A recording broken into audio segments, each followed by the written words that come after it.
ಎಷ್ಟು ಬಾರಿ ನಿಮ್ಮನ್ನು ಕರೆದೆ ನಾನು, ಆದ್ರೆ ನೀವು ನನ್ನನ್ನು ನೋಡ್ತಾ ಇಲ್ಲ. ಇನ್ನು ನೋಡ್ಲಿಲ್ಲ ನಾನು. ಯಾಕೆ ನೋಡ್ತಾ ಇಲ್ಲ? ನನಗೆಲ್ಲ ಗೊತ್ತಾಯ್ತು ಸ್ವಾಮಿ. ಯಾಕೆ ಗೊತ್ತಾ? ಏನದು? ಈ ಒಬ್ಬರೇ ನಗಾಡುವವರಿಗೆ, ಒಬ್ಬರೇ ಮಾತಾಡುವವರಿಗೆ ಏನ್ ಹೇಳ್ತಾರೆ ಹೇಳಿ? ಒಬ್ಬರೇ ನಗಾಡುವವರನ್ನು ಹುಚ್ಚಿರಂತಾರೆ, ಒಬ್ಬರೇ ಮಾತನಾಡುವವರನ್ನು ಮಾನಸಿಕ ಅಂತ. ಹೌದಾ? ಆ ಸಾಲಿಗೆ ನಿಮ್ಮನ್ನು ನಾ ಸೇರಿಸ್ಲಾ? ಹಾಗೆ ಸೇರಿಸ್ತೀಯ? ನೀವು ಅಂತವರೇ? ಕೃಷ್ಣ ಹಾಗೆಯ? ಅಂತವರಲ್ಲ. ಹಾಗಂತಂದ್ರೆ ನನ್ನ ಹೆಂಡತಿನಿ. ಹಾಗಿದ್ರೆ ಯಾಕೆ ನಗಾಡ್ತಾ ಇದ್ದೀರಿ? ಅದು ಗೊತ್ತಾಯ್ತು ನನಗೆ. ಬೇರೆ ಯಾವುದು ನಾರಿಯನ್ನು ನೋಡಿ ನೀವು ನಗಾಡ್ತಾ ಇದ್ದೀರಿ ಅಂತ ಕಾಣ್ತದೆ. ಆಯ್ತಾ ಸ್ವಾಮಿ?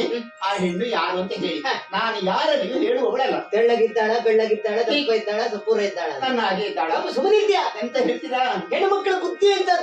ಯಾಕೆ? ನಾ ಹೇಳಿದ್ದೇನು? ಏನು ಹೇಳುದಕ್ಕೊಂದು ಕಾರಣ ಉಂಟು. ಪರ ನಾರಿಯ ಮೇಲೆ ಮನಸ್ಸು ಮಾಡಿ ನಗಲಿಗೊಟ್ಟ ಹೇಳು. ಅಲ್ಲ, ನಿಮ್ಗೆ ಇದಕ್ಕೆ ಹೆಚ್ಚಾಗಿದೆ. ಮತ್ತೆ ಒಂದೊಂದಿದ್ದೇ ಸುಧಾರಿಸಲಿಕ್ಕೆ ಕಷ್ಟ. ಹಂತದಲ್ಲಿ 16,008 ಜನ ಬಡದರನ್ನು ಹೊಂದಿದಂತ ನಾನು. ಆದ್ರೆ ಮನುಷ್ಯನ ದೇವರ ಮನಸ್ಸಪ್ಪ ಹೇಳಿಕ್ಕೆ ಆಗುದಿಲ್ಲ. ಬೇಡ, ಯಾಕೆ ಹೇಳು? ಯಾಕೆ? ಏನು ಗುಟ್ಟಿನ ವಿಚಾರ. ಗುಟ್ಟು ಅದು ಹೆಂಡತಿಯಲ್ಲಿ ಹೇಳದಿರುವ ಹೆಂಡತಿ ಕೈಯಲ್ಲಿ ಅಂತಲ್ಲ, ಹೆಣ್ಣು ಮಕ್ಕಳಲ್ಲೇ ಗುಟ್ಟು ಹೇಳಬಾರ್ದು. ಯಾಕೆ? ನಮ್ಮಂತ ಯುವಕರು ಅಥವಾ ಗಂಡು ಮಕ್ಕಳಾದ್ರೆ ಈ ಕಿವಿಯಲ್ಲಿ ಕೇಳಿ ಈ ಕಿವಿಯಲ್ಲಿ ಬಿಡ್ತೇವೆ. ಆಯ್ತಾ? ಹೌದು. ಹಾಗಲ್ಲ, ಹೆಣ್ಣುಮಕ್ಕಳು ಹಾಗಲ್ಲ, ಎರಡೂ ಕಿವಿಯಲ್ಲಿ ಕೇಳುವುದು, ಬಾಯಲ್ಲಿ ಬಿಡುವುದು.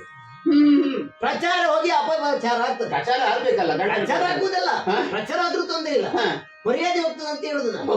ಮತ್ತೆ ಅಂತ ಕೆಲಸ ನಾನ್ ಮಾಡಿ ಹೆಂಡತಿ ಕೈಯಲ್ಲಿ ಗುಟ್ಟಿನ ವಿಚಾರ ಹೇಳಬಾರ್ದು, ಗಾಳಿ ಕೈಯಲ್ಲಿ ಕಸ್ತೂರಿ ತೇಲಿ ಬಿಡಬಾರ್ದು ಅಂತ ಹೇಳ್ತಾರೆ. ನಾನು ಯಾರಲ್ಲಿ ಹೇಳುದಿಲ್ಲ ಅಂತ ಹೇಳಿದ್ರೆ ಮಾತಿನ ಮೇಲೆ ಭರವಸೆ ಇಲ್ವಲ್ಲ? ಮಾತಿನ ಮೇಲೆ ಭರವಸೆ ಇಲ್ವಾ?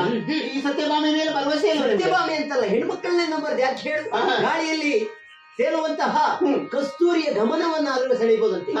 ಅಷ್ಟು ಮಾತ್ರವಲ್ಲ, ನೀರಿನಲ್ಲಿ ಮೀನಿನ ಹೆಚ್ಚೇನಾದ್ರೂ ಕಂಡುಹಿಡಿಬಹುದು. ಆದ್ರೆ ಹೆಣ್ಣು ಮಕ್ಕಳ ಮನಸ್ಸು ಎಷ್ಟೊತ್ತಿಗೆ ಬದಲಾಗ್ತದೆ ಯಾರಿಗೂ ಗೊತ್ತಾಗುದು. ಅದಕ್ಕಾಗಿ ಚಂಚಲ ಇರೋನು. ಚಂಚಲೆ. ಹೌದಾ? ಅಲ್ಲಿ ನಾನು ಆಣೆ ಕೊಟ್ರೆ ನೀವು ಹೇಳ್ತೀರಾ? ಆಣೆ ಕೊಟ್ರೆ ಇಟ್ಟಿಲ್ಲ. ನನ್ನ ಆಣೆ ನಾನು ಯಾರು ಹೇಳಿ? ನಿನ್ನನ್ನು ನಾನು ನಂಬುದೇ. ನನ್ನನ್ನು ಕಟ್ಟಿ ಹಾಕಿದ್ರೆ ಏನ್ ಮಾಡ್ತೀನಿ? ಹೇಳ್ತೇನೆ ಕೇಳು. ನಮ್ಮ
ನೀವೇ ಮಾಡಿಸಿದ್ದ? ಅದೇ ಹೌದಾ? ಹಾಗಾದ್ರೆ ಕುಳಿತುಕೊಂಡವ ಯಾರು? ಮೂರು ಲೋಕದ ಗಂಡನಿಸಿದ ಪಾರ್ಥ. ಪಾರ್ಥನ? ಪಾರ್ಥ ಕುಳಿತದ್ದು ಪಾರ್ಥ, ಅವನಿಗಿಲ್ಲ ಸ್ವಾರ್ಥ, ನಿಸ್ವಾರ್ಥದಿಂದ ತಪಸ್ಸನ್ನು ಮಾಡ್ತಾ ಇದ್ದ. ಹೌದಾ? ಹಾಗಾದ್ರೆ ಕುಳಿತುಕೊಳ್ಳುವುದಕ್ಕೆ ಕಾರಣ ಏನು? ಏನು? ನನ್ನ ಅಣ್ಣನ ತೀರ್ಮಾನ ಆ ರೀತಿ, ನನ್ನ ತೀರ್ಮಾನ ಈ ರೀತಿ. ಪಾರ್ಥನಿಗೆ ಮದುವೆ ಆಗಬೇಕು. ಹಾಗಾದ್ರೆ ಕೆಲವರ ದೌರ್ಬಲ್ಯವನ್ನು ನಾವು ಅರ್ಥ ಮಾಡಿಕೊಳ್ಬೇಕಾಗ್ತದೆ. ಶಕ್ತಿಯಿಂದ ಆಗದನ್ನು ಯುಕ್ತಿಯಿಂದ ಪ್ರಯೋಗಿಸಿ.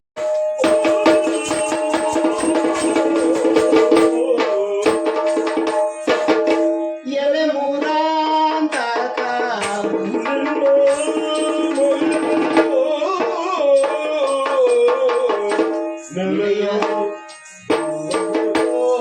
ಯಾರಿಗೆ